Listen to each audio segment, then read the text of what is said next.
Mesdames et messieurs, bonsoir. Soyez les bienvenus pour cette nouvelle édition de votre journal de 22 heures. Au sommaire, l'actualité.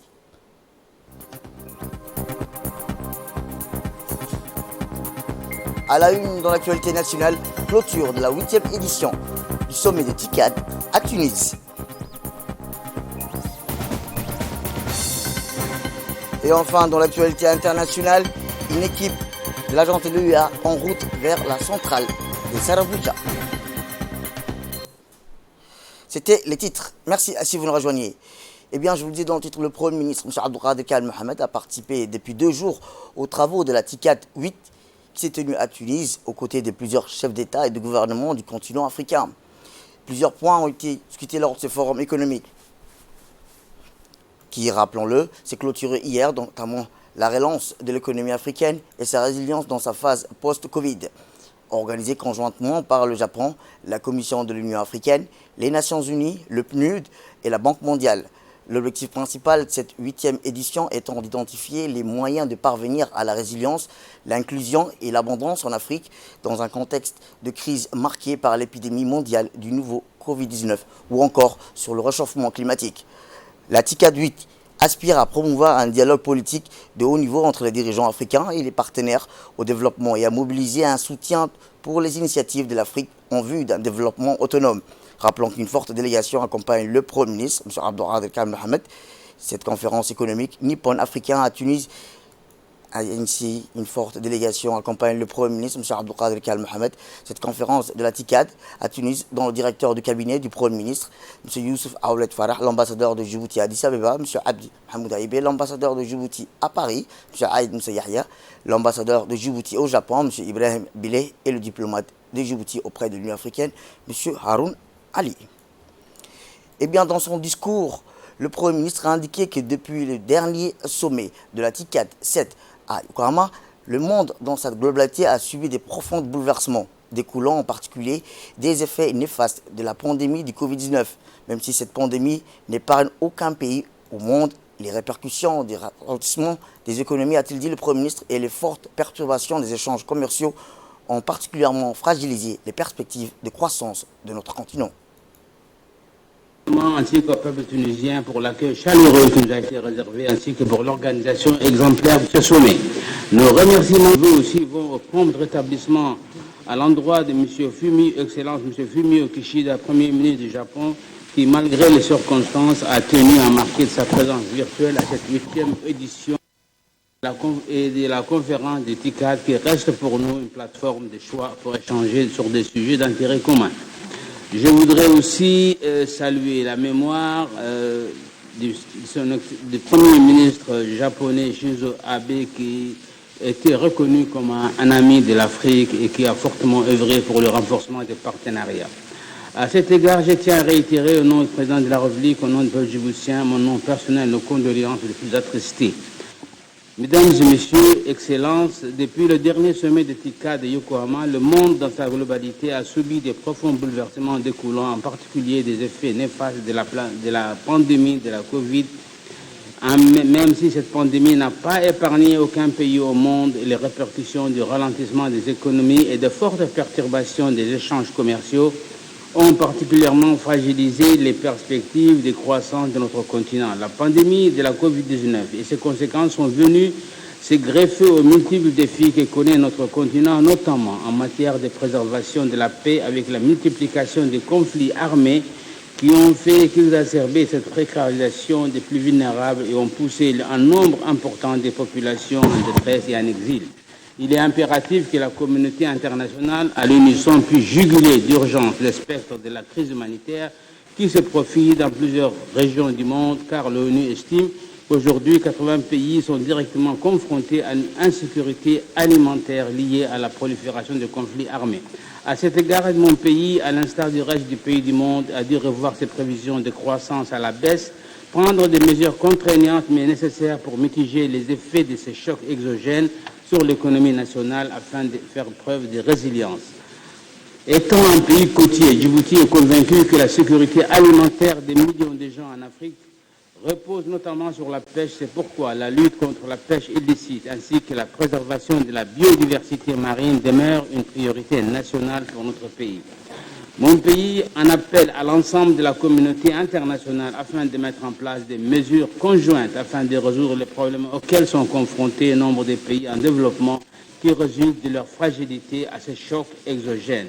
Dans cette perspective et à titre de suggestion, le Japon pourrait renforcer son savoir-faire reconnu dans le domaine de la pêche et l'aquaculture en collaboration avec des organisations onusiennes comme la FAO qui œuvrent pour le renforcement de la résilience dans ce domaine de la pêche artisanale, pour l'amélioration de la nutrition et de la sécurité alimentaire telle que préconisée dans la déclaration de Tunis qui sera adoptée à l'issue de nos travaux. Excellences, Mesdames et Messieurs, la République de Djibouti, en sa qualité de membre du Conseil de paix et de sécurité de l'Union africaine, ne ménage aucun effort en vue d'apporter sa contribution à la prévention et à la résolution des conflits en Afrique. Cet engagement sans faille pour la paix sur notre continent et en particulier dans notre sous-région se caractérise depuis près d'une décennie à la participation des forces armées djiboutiennes à la mission de l'AMISOM en Somalie, rebaptisée ATMIS. De plus, mon pays participe activement à la formation des policiers somaliens au travers du renforcement des capacités des forces de l'ordre de la Somalie par le biais de l'organisation de nombreux ateliers à destination des unités de police somaliennes. Cela témoigne de la volonté de Djibouti de lutter contre le groupe terroriste Al-Shabaab qui regagne du terrain en profitant des crises politiques à répétition qu'a pu connaître la Somalie ces dernières années. Mais ceci va pas uniquement sur la Somalie, mais sur tous les pays de la région, jusqu'au Mozambique, comme le disait tout à l'heure monsieur le président du Sénégal à ce sujet. Nous appelons également la communauté internationale à renforcer sa stratégie d'intervention en Somalie en vue de soutenir le gouvernement somalien, notamment ses forces de sécurité et de défense, pour combattre le fléau du Shabaab. Nous souhaitons que le Japon continue de jouer ce rôle de leader en tant que membre non permanent entrant en Conseil de sécurité pour la période 2023-2024 pour faire des questions centrales de maintien de la paix, de sécurité et de stabilité en Afrique et dans le monde une des priorités de son mandat. Mesdames et Messieurs, soyez assurés que la République de Djibouti continuera son action diplomatique en faveur des questions de sécurité et de stabilité au profit de notre continent et du reste du monde et demeure attachée aux valeurs de paix pour atteindre les objectifs de développement que nous nous sommes fixés. Je vous remercie. Eh bien, à la clôture du sommet Japon-Afrique qui s'est tenu dimanche à Tunis, le Premier ministre japonais s'est engagé à mettre fin à une injustice, l'absence d'un siège permanent au Conseil de sécurité des Nations Unies pour le continent. Fumio Kishida a promis de faire pression pour une réforme de l'Organisation des Nations Unies et l'obtention de ce siège, profitant de la présence de son pays au Conseil de sécurité en qualité de membre non permanent au cours de l'exercice 2023-2024. Ce sera un moment de vérité pour les Nations Unies, a déclaré le Premier ministre japonais qui s'exprimait en visioconférence depuis Tokyo en raison des crises sanitaires. Sur le plan économique, le pays Soleil Levant entend investir 30 milliards de dollars sur 3 ans en Afrique. Le but de manœuvrer le continent à atteindre une croissance de qualité. Le président sénégalais Macky Sall, président en exercice de l'Union africaine, a rendu hommage au partenariat de référence avec le Japon, saluant les résultats concrets dans la culture, la santé, l'éducation, l'hydraulique.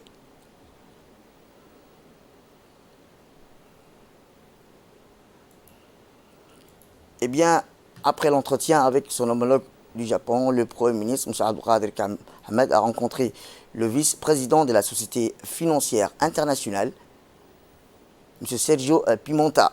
Les discussions ont porté sur les stratégies de développement du secteur privé à Djibouti. M. Sergio Pimenta a exprimé au Premier ministre, M. Abdulkader Mohamed, tout le soutien indéfectible que la Société financière internationale va apporter à la République de Djibouti. On a assisté à cette rencontre entre le Premier ministre, M. Abdulkader Mohamed, et le vice-président de la Société internationale financière, M. Sergio Pimenta, le directeur de cabinet du Premier ministre, M. Youssouf Aoulet, l'ambassadeur de Djibouti au Japon, l'ambassadeur de Djibouti à Addis Abeba auprès de l'Union africaine et l'ambassadeur de Djibouti à Paris, M. Aïd Moussa Yahya. Eh bien, en marge de ce sommet économique Japon-Afrique, le Premier ministre, M. Abdulkader Mohamed, a eu un entretien bilatéral avec son homologue du Japon, M. Fumio Kishida, par visioconférence. Le Premier ministre, M. Abdelkader Kal Mohamed, a tout d'abord présenté les condoléances du président de la République, son Excellence Ismaël Omar Guelleh, et du peuple djiboutien au peuple ami et frère du Japon suite à la récente disparition tragique de l'ancien Premier ministre du Japon, M. Shinzo Abe. Le Premier ministre, M. Abdelkader Kal Mohamed, a tenu à remercier le gouvernement du Japon pour tout le soutien constant apporté pour le continent africain en général et pour la République du Djibouti en particulier. Il a également félicité l'excellence des relations d'amitié et de coopération qui existent entre nos deux pays depuis longtemps, ainsi que les partenariats stratégiques établis afin d'endiguer le fléau de la piraterie à l'échelle régionale et internationale. Rappelant qu'une force d'autodéfense japonaise est présente à Djibouti dans le cadre de la lutte contre la piraterie maritime et le terrorisme. Retour à Djibouti où le président du Seychelles, M. Wavel Ramkla, a fait une escale aujourd'hui en fin de matinée à l'aéroport international de Djibouti. À sa descente d'avion, il a été accueilli par le ministre des Affaires étrangères et de la coopération internationale et porte-parole du gouvernement, M. Mohamed Ali Youssouf. Les deux parties ont tenu ensuite une brève rencontre en VIP et ont échangé des conversations cordiales. Il a noté que le président du Seychelles était en route vers son pays après sa participation à la conférence du TICAD qui s'est tenue à Tunis. Autre actualité dans ce 22h, c'est aussi dans le cadre de la mise en œuvre du programme Zéro déchet. Le maire de la ville de Djibouti, M. Saïd Daoud, en collaboration avec la préfecture de Djibouti, l'OVD et les forces de sécurité, ont organisé hier une importante réunion de concertation avec les représentants de la société et de la commune de Balbala. Cette première rencontre, entre autres, réunit les forces vives de la population, à savoir les élus locaux, les membres des conseils des quartiers, les leaders et tissus associatifs et chefs des quartiers de la commune de Balbala. En effet, la séance de travail de cette journée portait sur la planification des prochaines actions pour mener à bien ce programme de renforcement de la salubrité publique intitulé Zéro déchet. Par ailleurs, à quelques jours de la rentrée des classes, il a été soulevé la problématique des pénuries des bus pour les collégiens et lycéens issus de cette commune. Concernant le programme Zéro déchet, l'objectif est de mettre en place, a-t-il rappelé, être mettre en place des mesures administratives visant à sensibiliser l'ensemble des habitants des 3 communes de la ville de Djibouti et à travailler de concert pour lutter contre l'insalubrité, ainsi des opérations de nettoyage de grande envergure dans l'enlèvement des épaves des voitures qui bloquent les rues des quartiers populaires, ainsi que les réparations des lampadaires défectueux vont se poursuivre de façon permanente. Il s'agit là d'initiatives fort louables qui suscitent l'engouement du public. À l'issue des discussions, l'ensemble de la communauté s'est engagé à dresser un bilan de travail et à prendre un nouvel élan, bien sûr en collaboration avec les forces vives de la ville de Djibouti.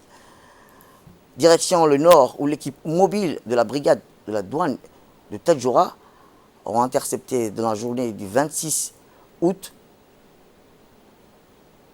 à Balho une somme d'argent très importante, soit environ 274 300 $ dans un camion citerne éthiopien.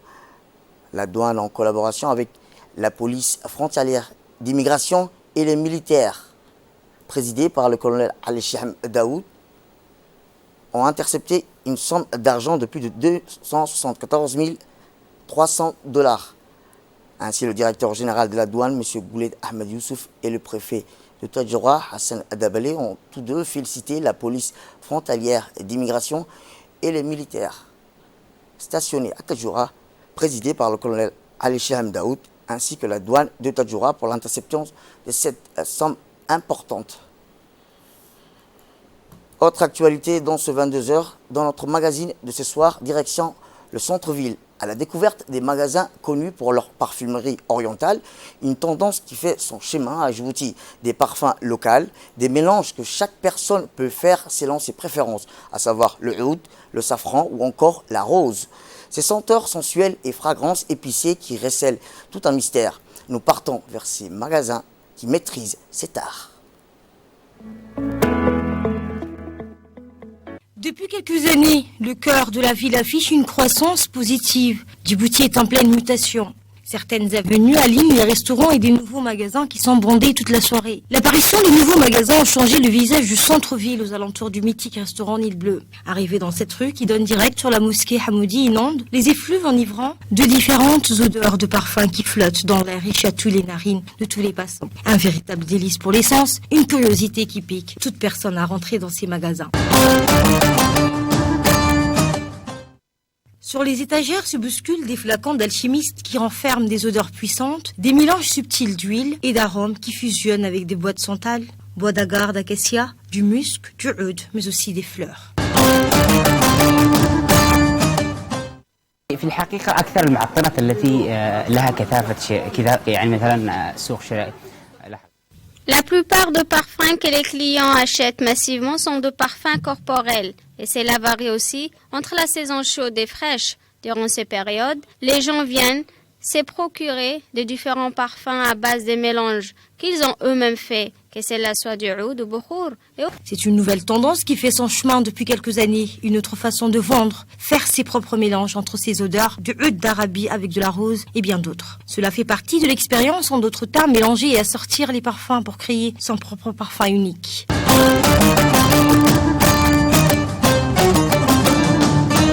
Ces senteurs exotiques sont subtiles. Certains sont audacieuses et chacune possède son charme unique. Pour certains des clients, il faut peu de temps pour trouver le parfum qui leur correspond, tandis que pour les novices, c'est un véritable voyage olfactif.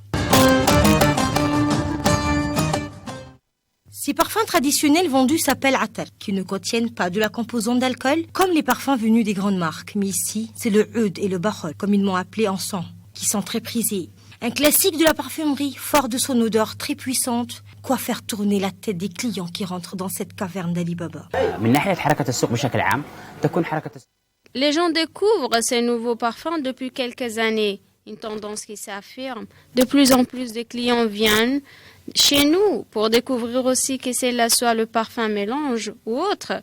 Ils viennent se procurer aussi des bukhour, mais aussi des oud. Nous avons plus de clients pendant le début du mois et de moins en moins jusqu'à la fin du mois. Depuis quelques années, ces magasins se sont fait une place dans le marché djiboutien. Ils vendent des parfums au choix de tous à des prix abordables. Ils sont plusieurs qui font le bonheur majorité d'une clientèle qui vient se procurer de leurs mélanges les plus délicats venus d'Arabie, dont le sillage vous propulse au cœur du Moyen-Orient. Autre magazine de ce soir, c'est l'émancipation, le développement et l'entrepreneuriat féminin connaît un essor considérable en République de Djibouti. Et cette avancée remarquable en matière de développement social résulte de la politique du président de la République, son Excellence Ismaël Omar Guelleh, qui depuis son accession au pouvoir a créé toute une institution en charge du développement de l'émancipation de la femme djiboutienne qui de nos jours a connu beaucoup d'avancées. haweenku waa nolosha shayga aadamaha u mudan oo waa dugsiga hooyo horta dunida laga afriyo horse lagu dayda bari hooyay waa adiga.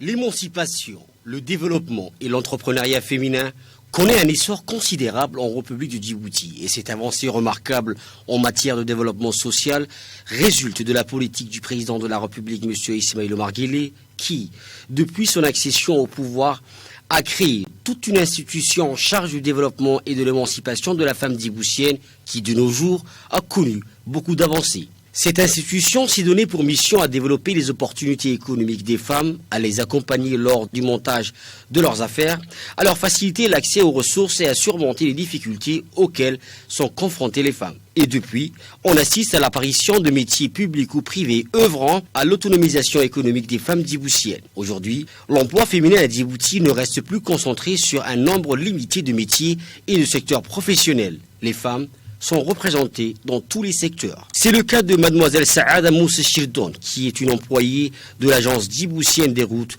connue sous l'acronyme ADR.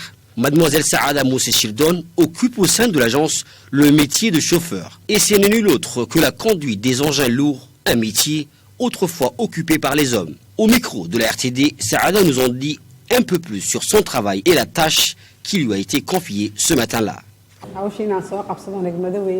imika waxaan tagayaa bikaadis konkaasirtan ciidi ku soo guro iyo maxay ahayd garidii aan ku soo goray iskaroogadii yaa lay diray marka hawshaaba nimka soo qabanaya hawshaana waxaa wada inamaadii misaysi yaan joogaa waxaan ka bartay ciidanka armiga aan farmaaso ay bixinayeen iyo éducation ayaan ka faa'iideystay misayski.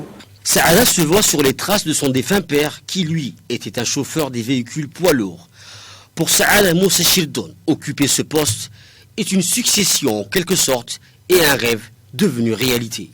marka shaqadan aabahay baa qaban jiray oo kontiteer ah aabahay baa cagafta wadayay markaana aabahay baan ka dhaxlay dhaxalkii aabahay baa hawshan ku shaqaynayay shaqadu waa shaqo wallahi adag oo hawshii ragga weeyaan waxaan hayno haweenku marka waa horumar ay haweenku gaadheen weeyaan madaxweynaheenu u gaadhsiiyey iyo marwada kooda qolkii hore kama fikiray laakiin sayimka inaan wax walba raggu qaban karaan ayaan u arkaa. Se former, s'instruire et se surpasser sont les clés de la réussite pour cette femme conductrice qui opère dans un univers autrefois dédié pour les hommes. Et pour exercer et réussir dans ce métier, Saada Moussa Childon ne lésine pas sur ses efforts et emploie tous les moyens nécessaires afin d'être à la hauteur de toute tâche qui lui sera confiée. Réussir dans ce milieu n'a pas été une chose facile pour Saada qui a plus de 5 ans de métier à son actif et tout au long de ces années, elle a eu l'opportunité de bénéficier de formations pour les différents engins poids lourds. Forte, courageuse et déterminée à toujours aller de l'avant, elle s'est donnée corps et âme à rivaliser avec ses collègues masculins qui lui ont porté aide et assistance, ce qui a d'ailleurs permis à Saada Moussa Childon d'exercer ce métier à la perfection. Pelle hydraulique, chargeur, bouteur, niveleuse et compacteur. Aucun de ces engins de poids lourds n'ont plus de secret pour Saada Moussa Childon qui, d'une année à l'autre, a su graver les échelons, ce qui est d'ailleurs chose confirmée par son collègue, lui aussi chauffeur de véhicules de poids lourds, M. Ahmed Mohamed Waïs. magacay waxaa la Ahmed Mohamed Waïs Saado waa gaban la shaqeyso oo walaashaya sida runta ana ragga way buuxisaa waayo annagu haddaan aan wadno ajansada waaweyn maxaa yahayday si fiican bay noo rataa dixda markaan u dhaadhacnay ee laydhaaho bule marka laydhaaho waxaa ajansi arkaysid sidii raggu ay noo rarayeen iyo noo rataa waayo intaana waan ku hambalyaynaynaa waa gabadh firfircoon weeyaan gabadha qoratay inagala shaqeysa baabuurtan xamuulka waa inanta qura ee ajans kamyoonada saarjeerada aan barray weeyaan Saada wallaahi markii u horeysay waxay naga qaadatay 6 bilood haddana dib baa loogu ceshay 7 bilood baa lagu dhigay inta kaga soo baxay hawsheedii. Au volant de ce véhicule poids lourd de type chargeur, Saada Moussa Childon a pris son service comme dans le reste de la semaine et se dirige à PK12, là où sont stationnés les engins poids lourds de l'agence djiboutienne des routes. Arrivée sur place, elle n'a pas perdu du temps pour attaquer sa journée. Consciente de la lourde responsabilité qui lui a été confiée par ses responsables, Saada s'est aussitôt mis à prendre les commandes de ce véhicule pour charger du sable à bord d'un camion à benne qui est attendu sur un autre chantier de travaux dirigé par l'ADR. Manier et conduire un tel engin à diverses options n'est pas une chose facile puisqu'il est important de suivre et respecter au millimètre près la distance entre ces engins qui peuvent s'avérer un grand risque si les consignes de travail ne sont pas respectées et suivies à la lettre. Alors, pour relever ce défi, Saada se concentre sur cette tâche et arrive à remplir ce camion à benne sans aucune interruption. La persévérance et le courage de cette femme conductrice d'engins poids lourds ont payé ses fruits. Et comme l'a si bien dit son collègue, aucun de ces engins poids lourds n'ont plus de secret pour Saada. La preuve, la voilà de nouveau sur un autre chantier situé à PK23 à bord d'un autre véhicule poids lourd de type pelle hydraulique. Sans répit et sans aucune hésitation, Saada Moussa Childon a pris le volant de cet engin pour toujours charger du sable à bord d'un autre camion à benne. Motivée et déterminée à aller de l'avant, Saada a donné le meilleur d'elle-même pour dévoiler qu'aujourd'hui, les femmes djiboutiennes peuvent et sont capables d'être sur tous les fronts au même titre que les hommes. Plus aucun métier et aucune spécialité n'est étranger ou difficile à l'exercer pour la femme djiboutienne qui est aujourd'hui éduquée, formée et engagée pour la réalisation de grands projets.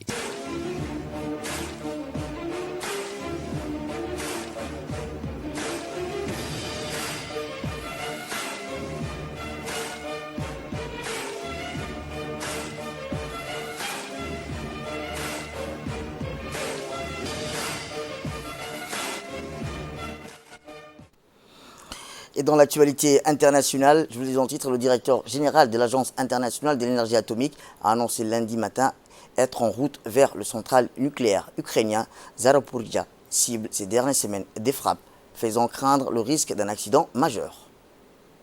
Le directeur général de l'Agence internationale de l'énergie atomique a annoncé aujourd'hui être en route vers la centrale nucléaire ukrainienne de Zaporizhzhia, cible des dernières semaines des frappes faisant craindre le risque d'un accident majeur. Le patron de l'agence réclamait depuis plusieurs mois de pouvoir se rendre sur le lieu, avertissant du risque réel de la catastrophe nucléaire. L'opérateur ukrainien a mis en garde samedi contre des risques de fuite radioactive et d'incidents après de nouvelles frappes. Et en bref, et en image, c'est le grand retour de la NASA vers la Lune. La fusée la plus puissante jamais mise au point a décollé aujourd'hui.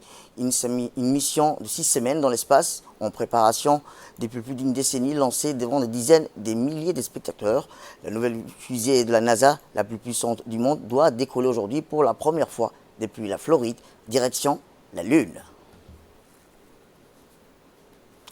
C'est la fin de cette édition. Merci à vous de nous avoir suivis. Restez avec nous pour la suite de nos programmes télévisés.